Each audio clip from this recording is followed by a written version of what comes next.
नमस्कार दोस्तों, एक बार फिर से स्वागत है आपका मेरे चैनल वेल्थ क्रिएटर पे। तो दोस्तों, आज हम एक और नए आईपीओ के साथ आए हैं जो कि बम्पर जीएमपी दिखा रहा है अभी। और आईपीओ का नाम है यूनीमैक आईपीओ।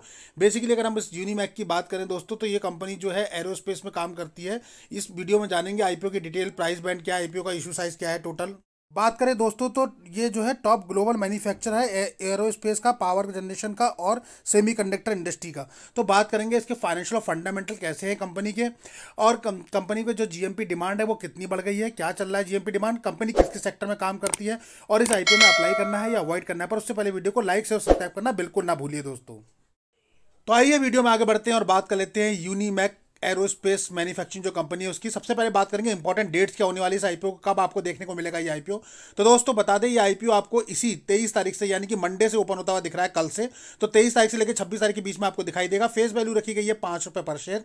प्राइस बैंड की बात कर ले तो ₹745 से ₹785 के बीच में हमें कट ऑफ प्राइस चूज करना होता है। ₹785 as a retail category. Lot size आपको देखने को मिलेगा 19 शेयर एक लॉट में। टोटल इशू साइज की बात करें तो 500 करोड़ का ये टोटल इशू साइज है, जिसमें से अगर हम बात करें तो फ्रेश इशू की अगर हम बात करें तो वो 250 करोड़ का, यानी कि 50% फ्रेश इशू है।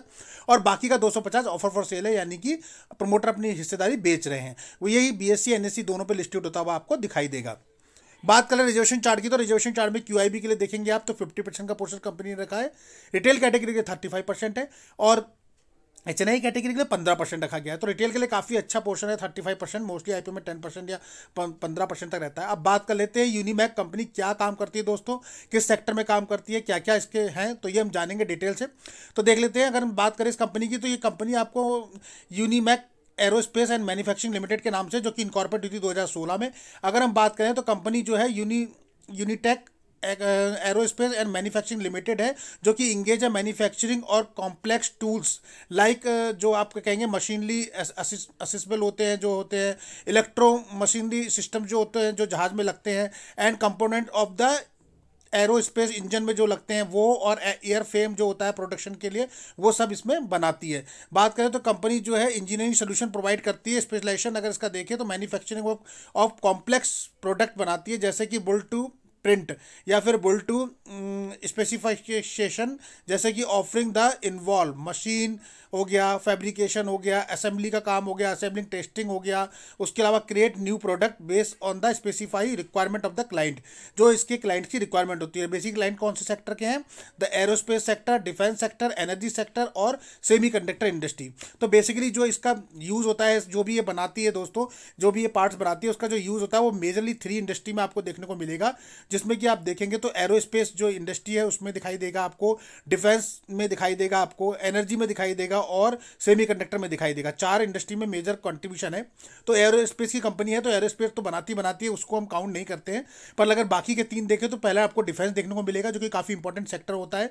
उसके बाद एनर्जी सेक्टर है, जो कि अभी बूम पे आने वाला है, आपको पता है कि एनर्जी की कितनी डिमांड होती है। और तीसरा सेमीकंडक्टर है, जो कि सेमीकंडक्टर चिप्स होती बनती है इंडस्ट्री में, उसमें कितनी डिमांड है। तो इन तीनों सेक्टर में जो मशीनें यूज़ होती हैं, उनके जो पार्ट्स होते हैं, उनका ये मॉडिफिकेशन करता है, उनका ये असेंबलिंग का काम करता है और उनका ये मैन्युफैक्चरिंग का काम भी करता है। प्रोडक्ट की बात कर लें तो प्रोडक्ट इसके पास कौन से देखने को मिलेंगे, तो देखिए आप एरो इंजीनियरिंग टूल्स आपको देखने को मिलेगा, जिसमें इंजीनियरिंग लिफ्टिंग और बैलेंसिंग होता है बीम्स पे, जिसमें ऑयल ट्यूब हो गया अलाइनमेंट, और फिक्स ट्यूब रेडिएटर हो गया सेंटर सपोर्ट के लिए।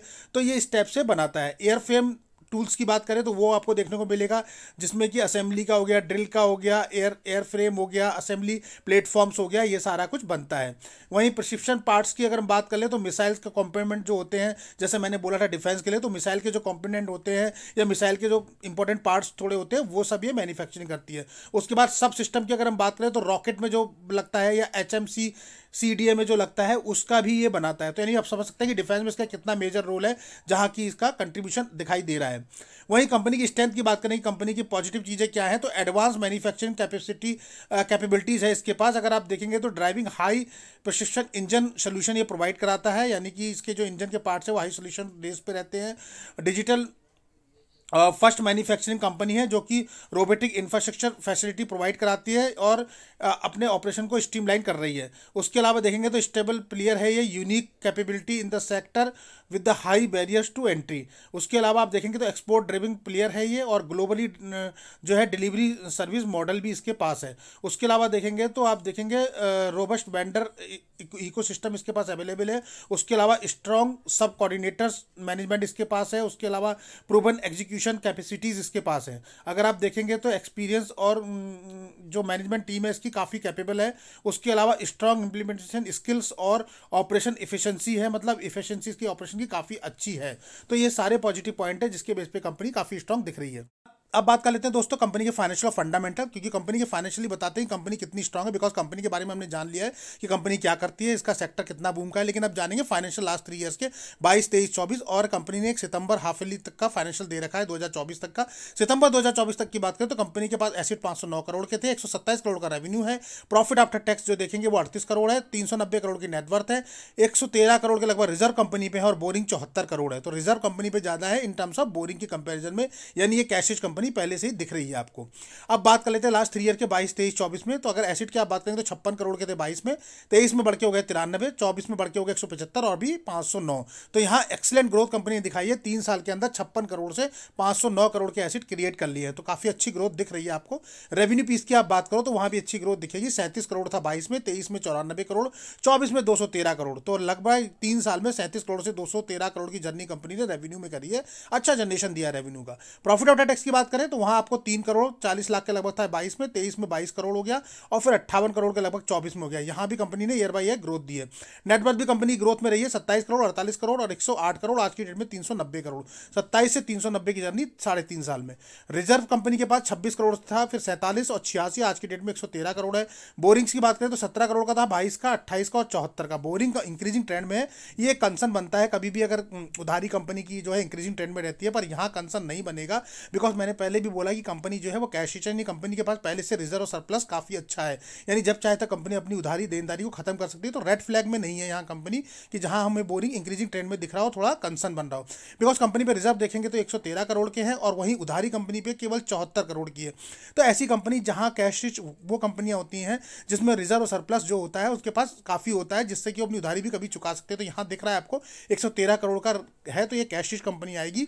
और दूसरा डेप्थ इसके ऊपर जो उधारी है वो सिर्फ 74 करोड़ की है, तो काफी अच्छा है। बाकी फाइनेंशियल अगर हम बात करें तो काफी अच्छे हैं, स्ट्रॉन्ग फाइनेंशियल है। चाहे आप एसेट की बात करें, रेवेन्यू की बात करें, प्रॉफिट आफ्टर टैक्स की बात करें, नेटवर्थ की बात करें, सारे पैरामीटर आउट परफॉर्म कर रहे हैं। वहीं यूनिमैक के मार्केट कैपिटलाइजेशन की अगर हम बात करते हैं दोस्तों तो करीबन 3,992 करोड़ के लगभग का टोटल है। 31 मार्च 2024 तक की बात करें तो आरओसी 53% पे थी। ROC return of capital employed की बात करें तो 54% पे है।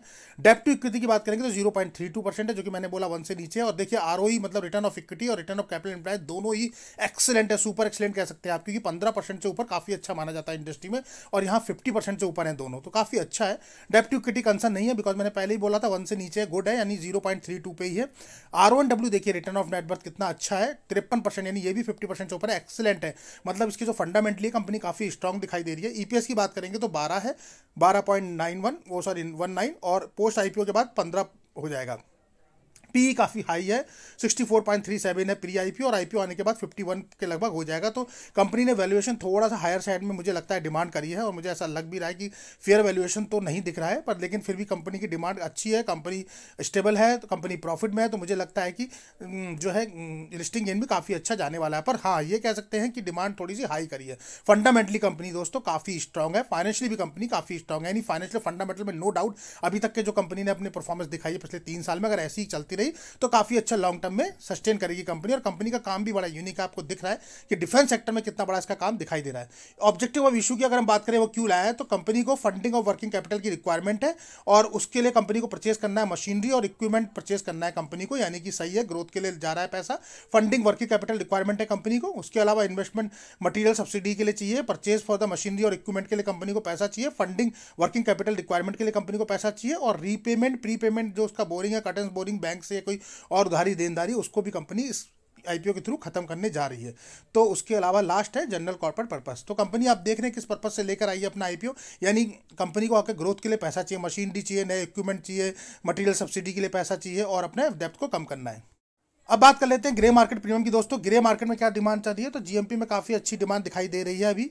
तो दोस्तों जीएमपी में बात करें, यूनिमैक एरोस्पेस लिमिटेड की, तो आप देखेंगे 785 रुपये का प्राइस बैंड है और जीएमपी देखिए दोस्तों करीबन 480 रुपये में ट्रेड कर रहा है। समझ सकते हैं आप 60% से ऊपर का लिस्टिंग गेन दिखा रहा है, 61% आज की डेट में जब तक वीडियो शूट हो रहा है। वैसे भी लिस्टिंग गेन कुछ फिक्स नहीं होता दोस्तों, ये अप डाउन ट्रेंड में चलता है, पर अभी तक देखिए तो 60% का लिस्टिंग गेन है। फायर रेटिंग 5 की बनी हुई है, 500 करोड़ का टोटल इशू साइज है, 19 शेयर आपको एक लॉट में मिलेंगे।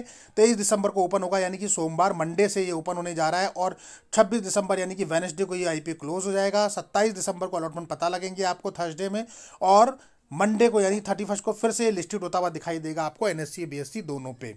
कुल मिला के देखें तो लिस्टिंग गेन एक्सीलेंट कह सकते हैं, गुड कैटेगरी से तो ऊपर ही है, काफी अच्छा लिस्टिंग गेन बना के कंपनी दे रही है।